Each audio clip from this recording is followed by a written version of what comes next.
नमस्कार, स्वागत है आपका डॉक्टर साहिब में और मैं हूं आपके साथ सौम्या राठी। इस वक्त मेरे साथ बैठे हैं डॉक्टर अशोक कुमार, जो कि बिहार के सबसे जाने माने और ट्रस्टेड कार्डियोलॉजिस्ट यानी कि हृदय रोग विशेषज्ञों में से एक है। डॉक्टर साहब से आज हम खास तौर पर ये समझने की कोशिश करने वाले हैं कि हार्ट फेलियर के क्या पहले लक्षण हो सकते हैं, क्या अपने शरीर में ऐसे बदलाव देख सकते हैं जिससे आप ये समझ जाए कि हार्ट फेलियर हो सकता है और डॉक्टर के पास जाने का सही समय क्या है। सबसे पहले डॉक्टर साहब नमस्कार, स्वागत है आपका। डॉक्टर साहब, हार्ट फेलियर अचानक होने वाली चीज़ तो नहीं है, कुछ लक्षण शरीर में पहले ही दिखाता है। तो ये लक्षण क्या है जो लोगों को समझने चाहिए कि उनका हार्ट फेल हो सकता है? जी, ये पहले तो इसके लक्षण की ही हम लोग बात कर लें, उसके बाद इसके कारण पे आएंगे। उल्टा आए तो ज़्यादा अच्छा है।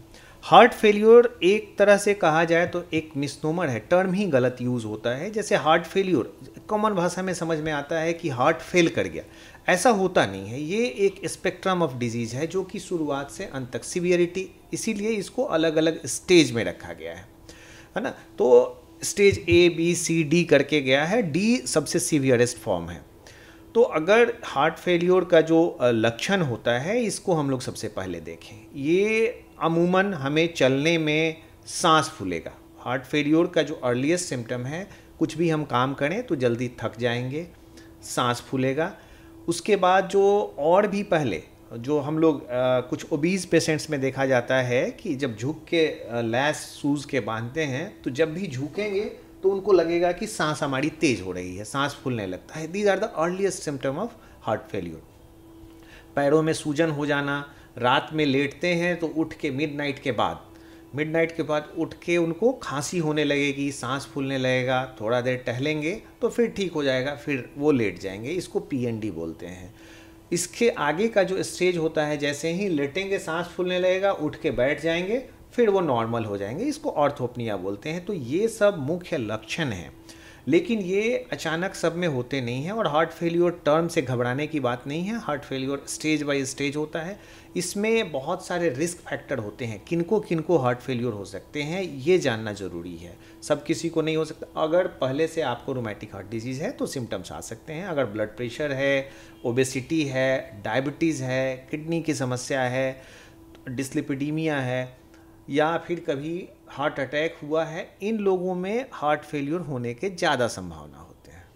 जी डॉक्टर साहब, अब ये जानना चाहूँगी कि अगर किसी व्यक्ति ने ये लक्षण जो है अपने आप में देख लिए, वो डॉक्टर के पास चले भी गए अपनी समस्या लेकर, इलाज क्या दिया जाता है, प्रिवेंटिव मेजर्स वगैरह क्या कुछ होते हैं? इसमें सबसे अहम चीज़ है कि जो रिस्क फैक्टर्स हैं उनको कर्टेल करना सबसे इम्पॉर्टेंट है।